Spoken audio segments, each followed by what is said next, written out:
Rather than reinvent the Expedition and Navigator entirely, Ford dug deep and built the big SUV it should have all along. Instead of a few distinct advantages lost in a sea of mediocrity, the entire vehicle is on par with or better than the GMT2K platform trucks from GM. Beyond the independent rear suspension, which helps with dynamics as well as rear cargo floor flatness, and the G-Wiz EcoBoost V6 with best-in-class theoretical fuel economy, there's a lightweight aluminum body perched on top of a traditional steel ladder frame. Depending on trim and configuration, it's up to 300 pounds lighter than its predecessor. It's also immense, especially in max long wheelbase form.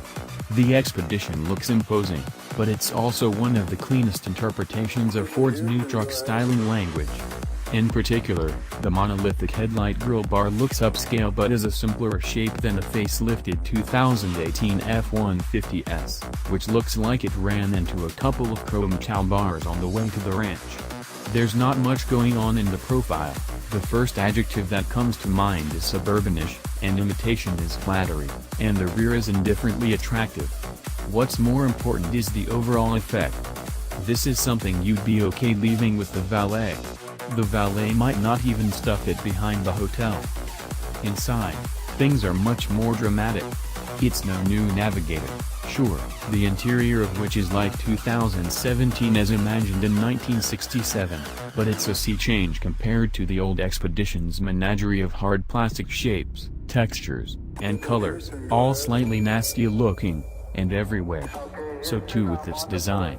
Where bulkiness had awkwardly stood in for handsome chunkiness, we now have something that's befitting of a present-day Ford. The hard plastics, while still present, at least recede into the background, overpowered by the extra bold back vents and array of colors.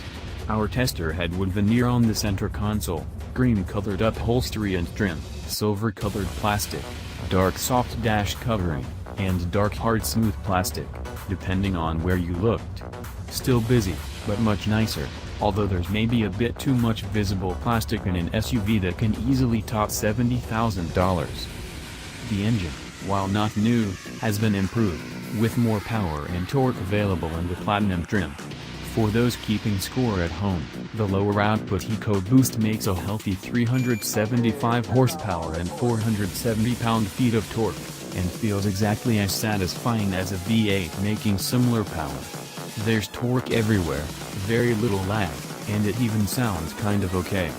The Platinum version makes 400 horsepower and 480 pounds-to-foot. Both are well north of the old Expedition's EcoBoost V6, which merely made 365 horsepower and 420 pounds-to-foot, and both new engines trounce the Suburban's 5.3-liter V8, which is good for 355 horsepower and 383 pounds-to-foot of torque, particularly in terms of twists.